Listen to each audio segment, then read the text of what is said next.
कहानी है माँ का आशीर्वाद, जो कि अनिता भारद्वाज जी की लिखी है, जो एक माँ और उसके बेटे की दर्दनाक कहानी है। तो चलिए बिना देरी किए हुए कहानी सुनाते हैं।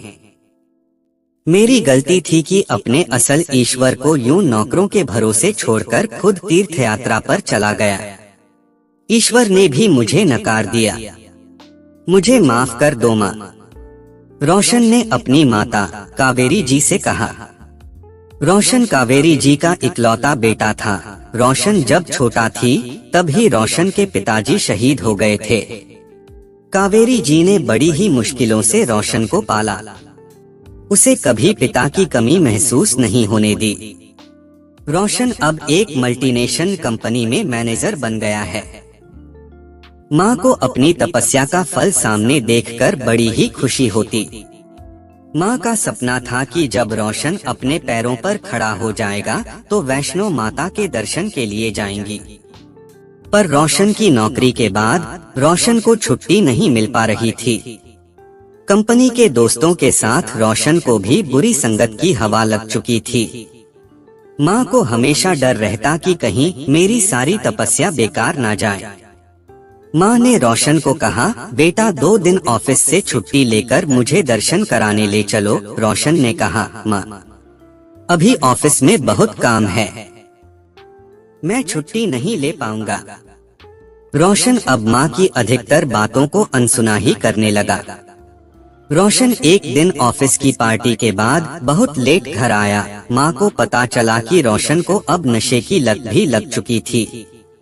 कावेरी जी दिन रात रोशन की चिंता में घुली जा रही थी। एक दिन उनका ब्लड प्रेशर बहुत कम हुआ और वो सीढ़ियों से गिर पड़ी।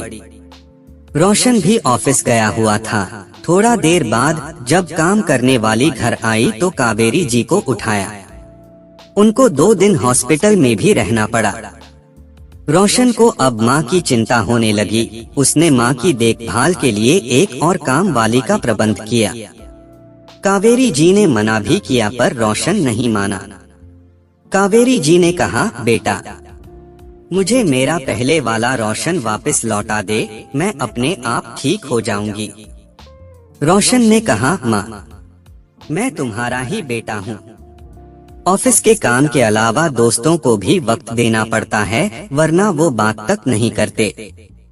अब बिना बात किए किसी जगह काम करना आसान तो नहीं। कावेरी जी ने कहा, बेटा यारी दोस्ती वही अच्छी होती है जो बुरे वक्त में काम आए। जो आपको ही बुरा बना दे, ऐसी दोस्ती को छोड़ देना ही सही है।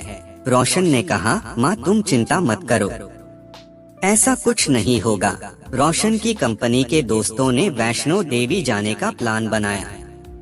रोशन को भी चलने के लिए मना लिया। रोशन को समझ नहीं आ रहा था कि माँ को क्या कहूँगा। माँ भी तो इतने दिन से माता के दर्शन के लिए बोल रही थी। रोशन ने घर जाकर माँ से कहा, माँ तुम काम वाली को 2 दिन यहीं रुकने को बोल देना, मुझे ऑफिस के काम से 2 दिन बाहर जाना पड़ेगा। कावेरी जी ने बेटे का माथा चूमा। कितनी ही मन्नतें मांगी कि वो सही से पहुँचे और जल्दी वापस आए। ये पहली बार था कि उनका बेटा उन्हें यूं अकेला छोड़कर कहीं जा रहा था। रोशन के दिल में शर्मिंदगी थी, पर दोस्तों की बातों में आकर माँ को भूल गया था और माँ की बीमारी को भी। रोशन और उसके दोस्त कार से जम्मू तक पहुँचे। वहाँ से अंदर जाने की अनुमति के लिए कोविड टेस्ट करवाना अनिवार्य था। रोशन के दोस्तों को इस बात का पता नहीं था, तो सबको टेस्ट की पंक्ति में खड़ा होना ही पड़ा। रिपोर्ट आई और पता चला कि रोशन कोविड पॉजिटिव है। अधिकारियों ने गाड़ी को आगे जाने की अनुमति नहीं दी।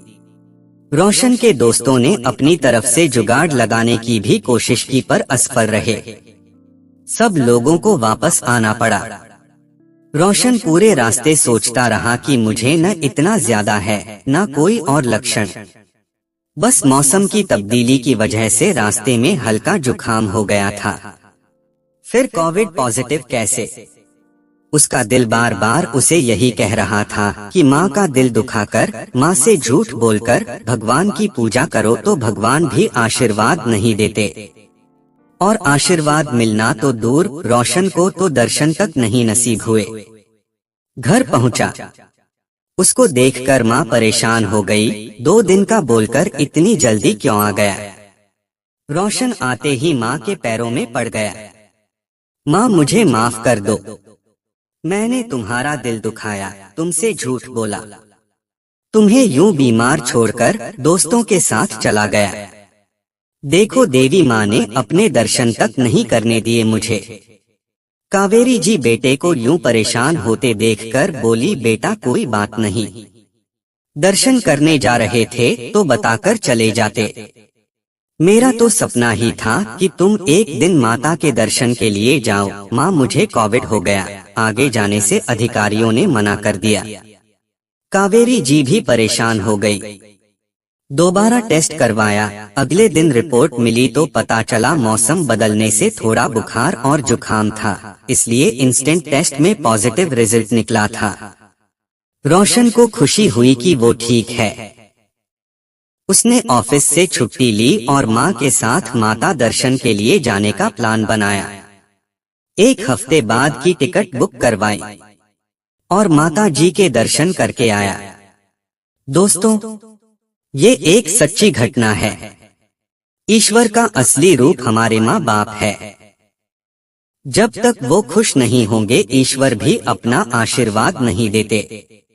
इंसान कितना मर्जी अपने दिमाग से चले, पर विधाता की मर्जी के आगे वो आज भी बेबस है।